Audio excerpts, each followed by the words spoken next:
Hi, everyone. Welcome to Waste360's Nothing Wasted podcast. On every episode, we invite the most interesting people in waste, recycling, and organics to sit down with us and chat candidly about their thoughts, their work, this unique industry, and so much more. So thanks for listening and enjoy this episode.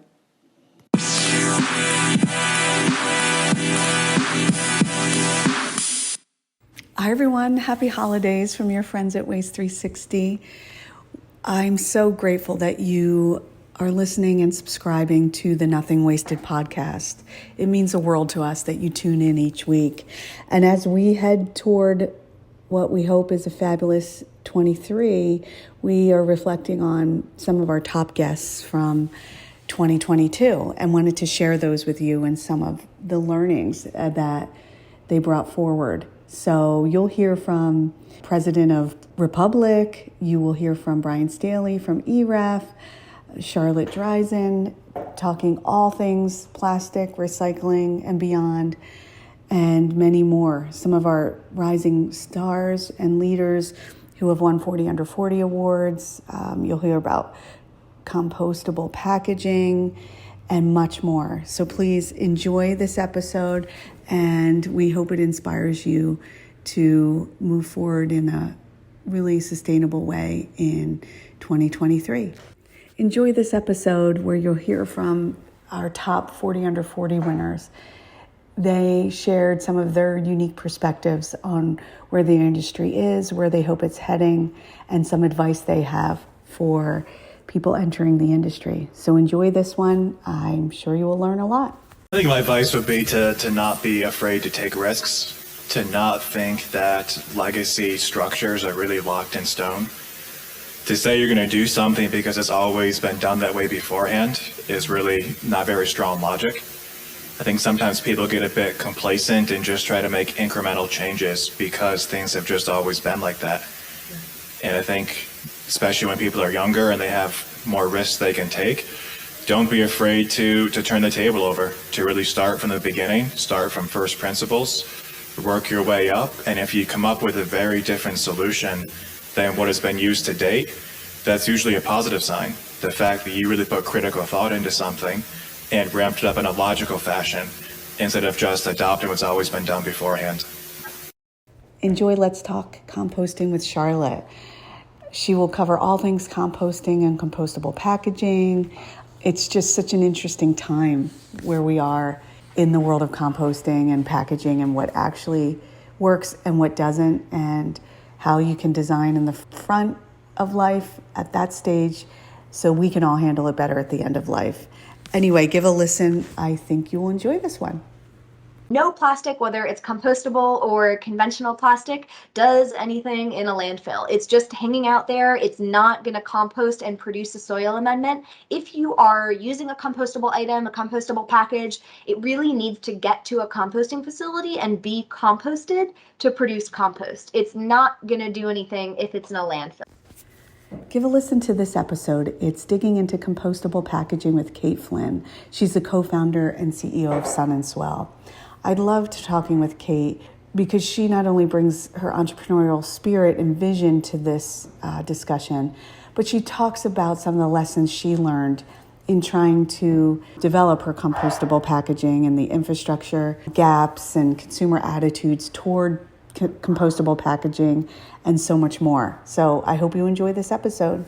One of the things that we decided really early on in our journey was that we wanted to be a B corporation. And just for those listening that don't know what B corporations are, basically as a B corporation, you're thinking more about the triple bottom line, so people, planet, and profit, versus the traditional corporation. If you think of like a public company, they're legally obligated to put like profits first. if you're always doing just what's in the best interest of your shareholders, you're always thinking about profits above all else. Hello there. I'm so glad you're listening. I think you will really enjoy this one. It's your fave trash man, Terrell Hagler, who served as a sanitation worker during the pandemic. And since then, he has spun off and he's running for a seat in Philadelphia. He has become an Instagram influencer. He has a lot to share, and I think you'll be very interested in his perspective and how he has been able to shine a light on sanitation workers during a very challenging time. Enjoy. The coronavirus put a magnifying glass on things that people usually don't see. I say all the time, people think that they put their trash on the curb and robots pick them up. And when they come back, they just know that the trash can is empty. But what they don't realize is actual human beings have to walk, have to pick it up, have to put it in the truck, have to put it back, deal with all the bags. You all deal with the weather, deal with the truck breaking down, deal with coronavirus. This next podcast is with Dr. Jay Fitzgerald. He's a chief scientist from the Department of Energy. And I think you'll get a lot out of this one. You'll hear about his work on new and innovative plastics, tackling some of the top challenges of single-use plastics and what the Department of Energy is focused on right now. So give a listen and enjoy. The announcement that was just made was part of our broader push on sort of looking at plastics from an energy perspective and technology perspective and trying to see if we can tackle some of the challenges that the recycling industry faces around materials, being recyclable, and also making sure that when they're actually recycled, they're done so in an efficient and energy and carbon efficient manner. Next up is focusing on New Jersey's environmental justice law with Matthew Carmel. He's an environmental attorney and has done great work in this area. He focuses on sustainability, waste management, recycling, composting, and he has a great purview of environmental justice and what's happening in New Jersey and how it could lead the way elsewhere. So I hope you enjoy it. Give a listen. New Jersey's law is regarded as one of the most groundbreaking because it has mandatory components. So New Jersey's law, the touchstone, is the submission of an environmental justice impact statement and a public hearing that is to assess the environmental impact of a project on its host community. And it has to identify the underlying impacts in that community, determine what the new impacts would be from the new facility or project or expanded facility, and then with the New Jersey Department of Environmental Protection, determine whether there is a quote unquote disproportionate impact on the host community as a result. Next up is John Vander Ark from Republic Services. He spoke with Daryl Smith from the NWRA about topics ranging from safety and sustainability to the future of environmental services. This was hot off of Waste Expo and really has received a ton of great feedback, a lot of listens and downloads. So give a listen and enjoy. Society's asking questions of business, and they're asking questions around circularity. And rather than fighting that trend, right, I think we ought to embrace that trend. And so our last use for something is to put it in a landfill. People always say, well, landfills, that's where you make all your money. And I say, landfills don't pay us a dime. Customers pay us money. And customers are willing to pay a premium to do the right thing. Check out this one called The Science of Sustainability with Brian Staley from EREF. EREF is doing such important work in the industry, and it's all about backing research and data and formulating thoughts and opinions based on real science. So Brian has a great view of this. I think you'll get a lot out of this one as well. So enjoy and listen on. One of the most important potential impacts that we could see that can help enhance recycling is that of product manufacturing.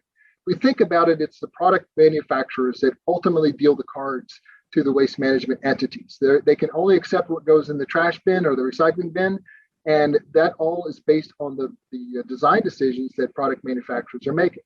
So if packaging can be designed with strong end markets, strong demand, that's going to help close the loop much stronger fashion than if the packaging design is weak, and that results in those materials having to go elsewhere and not close the loop.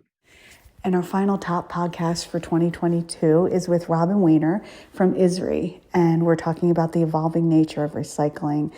And who better to talk to about that than Robin, who has been part of ISRI for years and really focused on the role the recycling industry has in the bigger world around environmental justice. She talks about developing the next generation of recyclers and really the importance of engaging with brands and sustainability as well. So enjoy this episode and thanks for listening. And we look forward to a fabulous 23 with you as well. People don't really understand what recycling is all about. They just think of that blue bin at the end of the curb. So one of the things we realized that we could do to hopefully effectuate change is to reach out to K through 12 students and help them better understand recycling and get excited about recycling. Because when you think about it, those are our future leaders. Those are our future journalists, our future policymakers, and hopefully future recyclers.